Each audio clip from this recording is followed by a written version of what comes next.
પ્રકરણ 10 યુધિષ્ઠિર યુદ્ધ વિશાળ.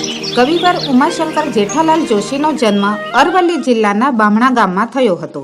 કવિતા, વિવેચન, સંશોધન, એકાંકી, નવલિકા, નિબંધ, પ્રવાસ, નવલકથા, ચરિત્ર, અનુવાદ તેમજ સંપાદન ક્ષેત્રે એમનું પ્રદાન નોંધપાત્ર રહ્યું છે. વિશ્વશાંતિ, ગંગોત્રી, નિશીથ, પ્રાચીના, આતિથ્ય, વસંત વર્ષા, મહાપ્રસ્થાન, અભિજ્ઞા, ધારાવસ્ત્ર અને સપ્તપદી એમના કાવ્ય સંગ્રહો છે. આ બધા જ કાવ્યો સમગ્ર કવિતા નામે એક જ ગ્રંથ રૂપે પ્રગટ થયા છે. પ્રકૃતિ, પ્રેમ, વિશ્વશાંતિ, ધર્મ તેમજ સંસ્કૃતિ જેવા જીવનના ગહન ગંભીર વિષયો એમના કાવ્યોમાં સુપેરે પ્રગટ થયા છે. વિષય વૈવિધ્ય સાથે વિષય નિરૂપણની વિવિધ મુદ્રાઓ એમાં અંકિત છે. જીવન અને જગતને પામવાની એમાં મથામણ છે. પુરાણોમાં ગુજરાત તેમનો સંશોધન ગ્રંથ છે. અખો એક અધ્યયન, શૈલી અને સ્વરૂપ, સમસંવેદન, કવિની સાધના, શ્રી અને સૌરભ, કવિની શ્રદ્ધા એમના વિવેચન ગ્રંથો છે. શ્રાવણી મેળો તેમજ વિષામો તેમના નવલિકા ગ્રંથો છે. ગોષ્ઠી તેમજ ઉઘાડબારી તેમના હળવા ગંભીર નિબંધોના સંગ્રહો છે. આંદામાનમાં ટહુકિયા મોર, યુરોપ યાત્રા, ચીનમાં 54 દિવસ અને યાત્રી તેમના પ્રવાસ પુસ્તકો છે. સાપના ભારા તથા હવેલી એકાંકીના સંગ્રહો છે. હૃદયમાં પડેલી છબીઓના 2 ભાગ ઈશામુ શિદા અને અન્ય તેમના ચરિત્રાત્મક લેખોના સંગ્રહો છે. તેમને રણજીતરામ સુવર્ણ ચંદ્રક એનાયત થયો હતો. કન્નડ કવિ પુટ્ટપ્પા સાથે સંયુક્ત રૂપે તેમના નિશીથ કાવ્ય સંગ્રહને ભારતીય જ્ઞાનપીઠ એવોર્ડ પ્રાપ્ત થયો હતો. કવિની શ્રદ્ધા વિવેચન ગ્રંથને દિલ્હી સાહિત્ય અકાદમીનો એવોર્ડ પ્રાપ્ત થયો હતો. ગુજરાત યુનિવર્સિટી તેમજ વિશ્વભારતી જેવી સંસ્થાઓના કુલપતિ પદે તેમણે સેવાઓ આપી હતી. કૌરવોના મૃત્યુ પછી ઉત્તર ક્રિયા કરી પાંડવો બેઠા હતા ત્યારે યુધિષ્ઠિર અનંત શોક સાગરમાં ડૂબેલા હોય છે. નારદજી અને વ્યાસ સાથેના સંવાદમાં યુધિષ્ઠિર કહે છે, સત્તા માટે કૂતરાની માફક લડી મર્યા. કૌરવોમાં રહેલી વેર વૃત્તિને નિર્મૂળ કરવાને બદલે એમનો સંહાર કરી બેઠા. આવા ઘોર વિષાદમાં ડૂબેલા યુધિષ્ઠિરને પાંડવો, દ્રૌપદી, કૃષ્ણ, વ્યાસ વગેરે સમજાવે છે. પરંતુ યુધિષ્ઠિરને દુર્યોધનની અભિમાન વૃત્તિ અને દુશાસનની નિર્લજ નિર્દયતા સામે લડવાને બદલે એમના શરીર સાથે લડી બેઠાનો વસવસો છે. આથી શોકાતુર સ્વજનોની ચીસ એમને સંભળાતી હોય એવું માને છે. આવા યુદ્ધ વિષાદમાં ડૂબેલા યુધિષ્ઠિરને બહાર લાવવા સર્વે સમજાવે છે. યુધિષ્ઠિર તત્વજ્ઞાન ભરી દલીલો કરે છે. તેમાં એમનું અગાધ જ્ઞાન હોવાની અને વેદનાની અનુભૂતિ એ એમને ન્યાયપ્રિયતા બતાવે છે. પ્રકરણ 10 યુધિષ્ઠિર યુદ્ધ વિષાદ. યુધિષ્ઠિર યુદ્ધ વિષાદ નાટ્યખંડના લેખક ઉમાશંકર જેઠાલાલ જોશી છે. તેમનો જન્મ ઈસવીસન 21/7/1911 અરવલ્લી જિલ્લાના બામણા ગામમાં થયો હતો અને તેમનું અવસાન ઈસવીસન 19/12/1988 થયું હતું. કવિતા, વિવેચન, સંશોધન, એકાંકી, નવલિકા, નિબંધ, પ્રવાસ, નવલકથા, ચરિત્ર, અનુવાદ તેમજ સંપાદન ક્ષેત્રે એમનું પ્રદાન નોંધપાત્ર રહ્યું છે. સાપના ભારા તથા હવેલી તેમના એકાંકી સંગ્રહો છે. પ્રસ્તુત નાટ્યખંડમાં મહાભારતના યુદ્ધમાં કૌરવોનું મૃત્યુ થવાથી યુધિષ્ઠિર પોતાનો પશ્ચાતાપ પ્રગટ કરે છે. કેમ? કુંતીપુત્ર શત્રુનો સંહાર કરી હવે તમે નિશ્ચિત બન્યા ને? કોણ શત્રુઓ, મુનિવર? કેમ કયા શત્રુ? કૌરવો વળી. મારી હાંસી કરો છો શું ગુરુદેવ? કૌરવો તો મારા ભાઈઓ. આપને ખબર નથી? કૌરવોને અમે હતા પિતરાઈ. હા, એટલે હું ન જાણું. ક્રિયા કરતી વખતે ભાઈ ખરા, પણ સમ્રાગણમાં તો શત્રુ હતા ને? હવે તમારો પથ નિષ્કંટક થયો. હા, કાંટો પગમાં બેઠો એટલે તેને શાંતિથી કાઢવાને બદલે જોર અજમાવીને ભાંગી નાખ્યો. એટલે અંદર જ હવે ભરાઈ બેઠો. રસ્તા પરથી કાંટા જરૂર ગયા, પણ શરીરમાં ઘર કરી વસ્યા. કેમ પૃથાપુત્ર વેરીઓના મૂળ રહી ગયા હોય એમ તમને લાગ્યા કરે છે? રહેવાની વાત ક્યાં, ઊંડા ઉતર્યા છે. એમના લોહીના સિંચનથી વેર નિર્મૂળ થવાને બદલે ઉલટું દ્રઢ થયું છે. હવે કૌરવોનો વિનાશ થયા પછી તો તમે એ વેર વૃક્ષને સરળતાથી ઉખાડી શકો ને? યુદ્ધમાં તમને જય મળ્યો એથી જુઓ ને, અમારો બધાનો હરખ માતો નથી. જય? જય કેવો? ભગવાન મસ્કરીમાં વિજય કહેતા હો તો બરોબર છે. મને તો આ વિજય પરાજયથી પણ આકરો લાગે છે. આ શું બોલો છો? 12 વર્ષ વનવગડામાં આથડ્યા. હવે કોણ જાણે કેટલા વર્ષ કાઢવા હતા. છેવટે ભીખ માંગીને ગુજારો કરત, પણ પોતે જ પોતાના હાડમાંસ ખેંચી કાઢવાની ગેલછા ન કરી હોત તો કેવું સારું. દ્રોણ, પિતામહ, દૃષ્ટદ્યુમન ગયા. દ્રૌપદીના 5 પુત્રો ગયા ને કર્ણ એને સુતપુત્ર કહેતા. આ જીભ ગપાઈ કેમ ન પડી? અમારા મોટા ભાઈના પણ અમે ન રહ્યા. કેટલાકનું લોહી રેડ્યું. લોહીના રંગથી રંગેલી રાજલક્ષ્મી જોઈ મને કંપારી આવે છે. અરે રાજલક્ષ્મીને તો તમે રાત દી ઝાંખ્યા કરી છે ને આજે શું બોલો છો?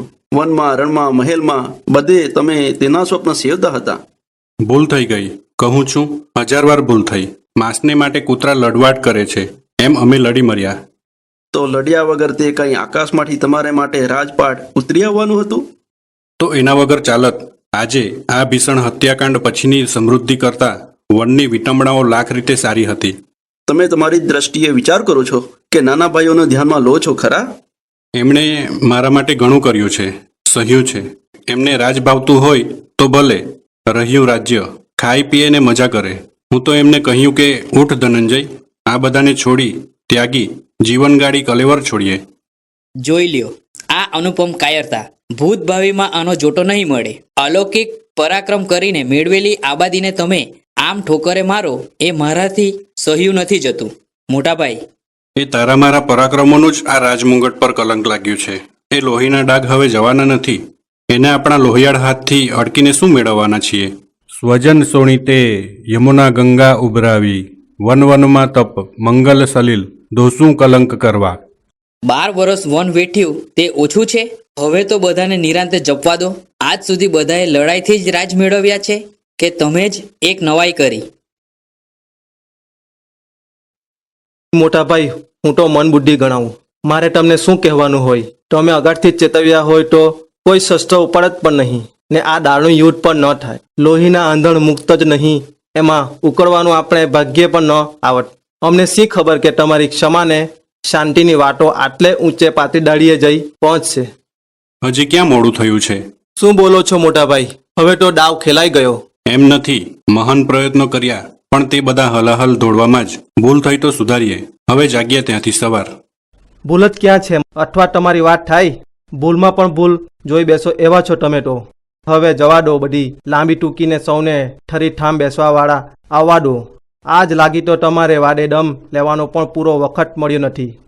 એ રહ્યું રાજપટ. તમે મજાથી ભોગવો ભાઈ. મૂળદા પર પગ મૂકી નગરજનોની દુઃખી ચીસો વચ્ચે લોહી નીંગણતો મુંગટ પહેરવાની હિંમત મારામાં નથી.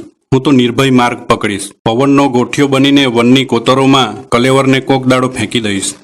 તમે જ વનવાસ દરમિયાન કહેતા ને કે બાહ્ય વસ્તુઓ છોડીએ આત્મશુદ્ધિ થતી નથી. મમતા છોડી રાજ ભોગવવામાં શો બોધ છે?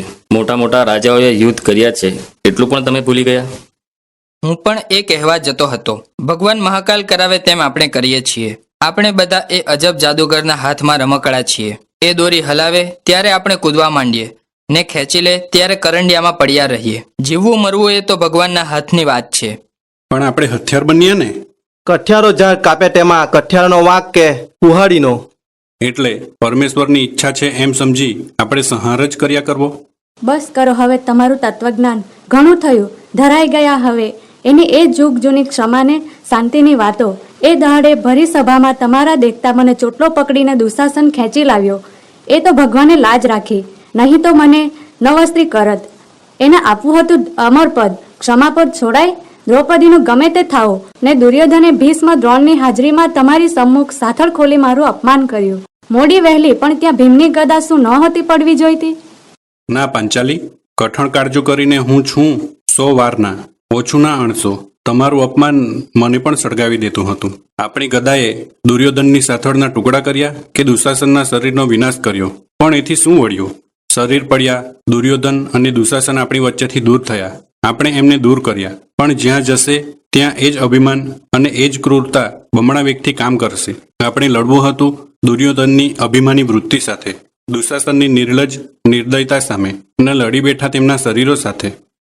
સ્ત્રીનો કોઈ ચોટલો પકડે તો તે પિતામાં હોય કે પરમેશ્વર પોતે હોય તો પણ તેની સાથે યુદ્ધ કરવું, એવું શાસ્ત્રનું વચન સંભાળી આપવું. ને શાસ્ત્રનું વચન ન હોય તો એ શું? આ તો પાપી હતા. હાથમાં ગદા હોય, ગાંડીવ હોય તો પણ બધું સહન કર્યા કરવું ને ક્ષમા ક્ષમા ગણગણ્યા કરવું. દ્રૌપદી, તમને તમારી જ વીતી નજર આગળ આવે છે. અત્યારે હજારો સ્ત્રીઓ પોતાના વહાલા પુત્ર, ભાઈ, પતિના મૃત્યુથી રડતી હશે.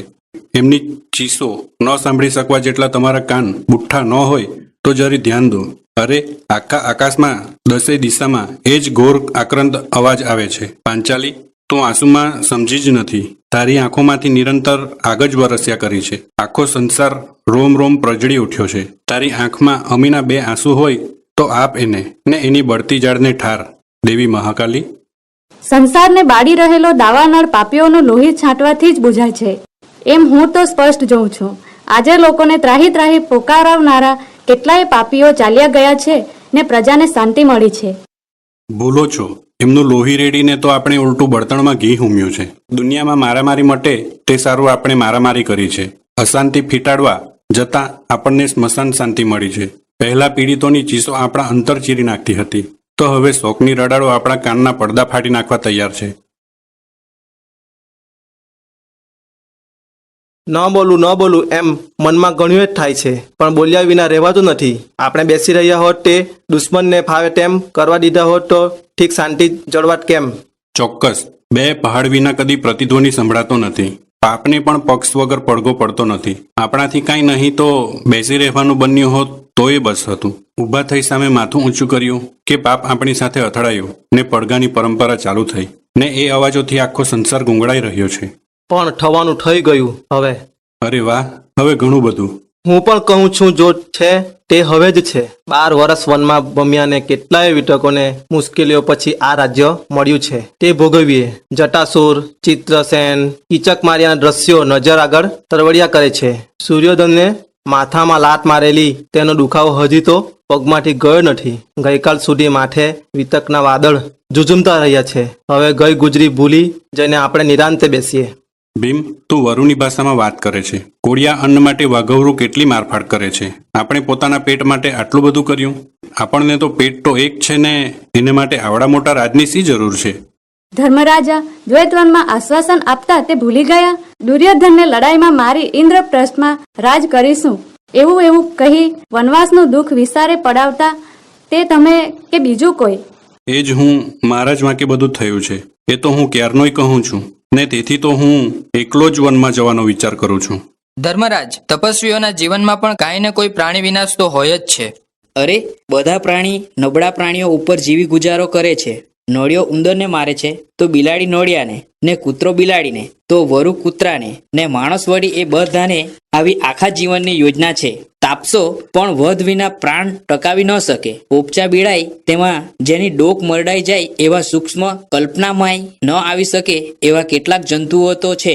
માટે મોટાભાઈ મારું માનો તો જેવા સર્જાયા તેવા રહેવામાં જ માલ છે. જે કે થયું તે બરાબર થયું છે. હવે હદ થાય છે. અર્જુન, તું શસ્ત્ર ઝાલી જાણે. શાસ્ત્રમાં તું શું સમજે? વૃદ્ધોના ચરણ હજી તે સેવ્યા નથી. ભ્રાતૃસ્નેહથી બોલે છે એટલે મને ગમે છે.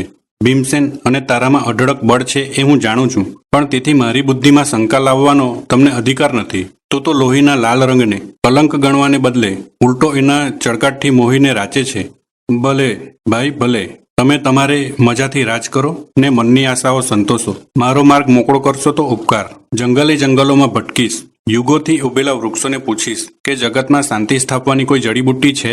પર્વતના હૃદયનું દર્દ વહેતા ઝરણાની સાથે સંસારનું દુઃખ રડીશ, ને સાગરનો વડવાનળ બુઝાવવા જતી સરિતાઓને પૂછીશ કે સંસારનો દાવાનળ સમાવવા જેટલું પાણી તેમની પાસે છે કે નહીં. સંન્યાસને આ શેને ધૂણ લગાવી છે? દંડ એ જ ક્ષત્રિયોનો ધર્મ છે, મુંડન નહીં. શા માટે રાજા શોક કરો છો? જેવું બીજાનું થાય છે તેવું મારું થાય છે, ને જેમ મારું થાય છે તેમ બીજાનું થાય છે, એમ સમજે તો બધી વિડંબણા ટળી જાય. પણ રાજા ક્ષત્રિય સૈયામાં મરે એ તો અધર્મ કહેવાય. એનું મોત તો સમરંગણમાં જ શોભે. મારું મોત એમ થયું હોત તો ઠીક જ હતું, તો પણ આ તો બીજાનું મોત કરાવીને અહીં ઊભો છું. યદુવીર, તમે મને તો કુરુક્ષેત્રમાં લડાઈને રંગે ચડાવ્યો, પણ હવે આ કામ વસમું છે. 2-3 ગીતા ગાશો તોય સમજે તો ભલા.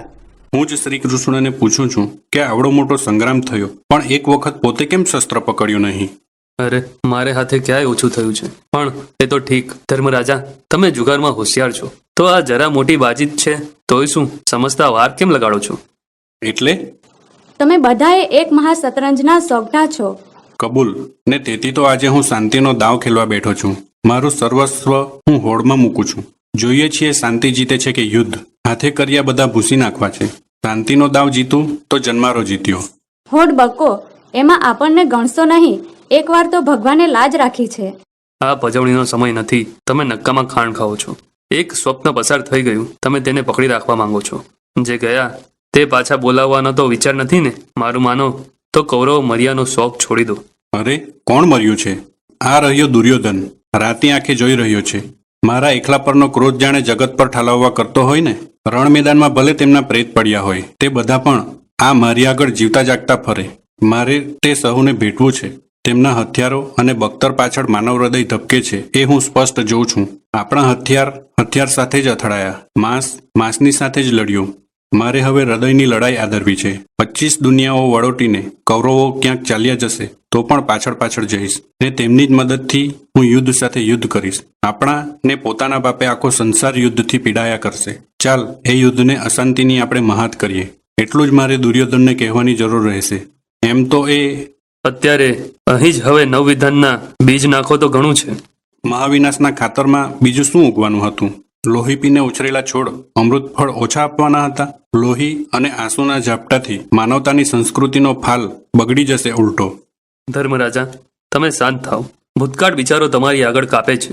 દયા કરો. ભવિષ્ય અવનવી આશાને સ્મિતપૂર્વક તમારી તરફ આવી રહ્યો છે. તેને નિરાશ ન કરો. હાય નિરાશા. તો સૃષ્ટિક્રમમાં આ યુદ્ધ વૃથા આવ્યું છે એમ? બ્રહ્માની પણ ભૂલ થવા સંભવ છે ખરો?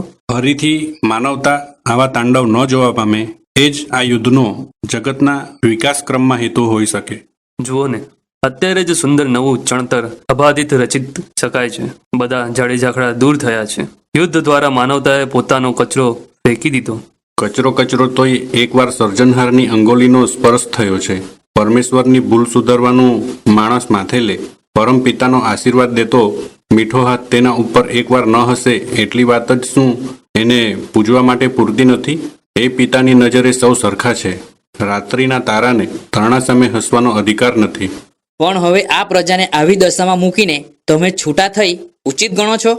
હા, પ્રજાનો સેવક બનીશ. ચાકર થઈને રહીશ, પણ સિંહાસન ઉપરથી સેવા નહીં કરું. ભીખું થઈને રખડીશ ને. મારે એકને કાજે રે, સૂત વિયોગે આજે રે, માળી કેક જુરી મરે.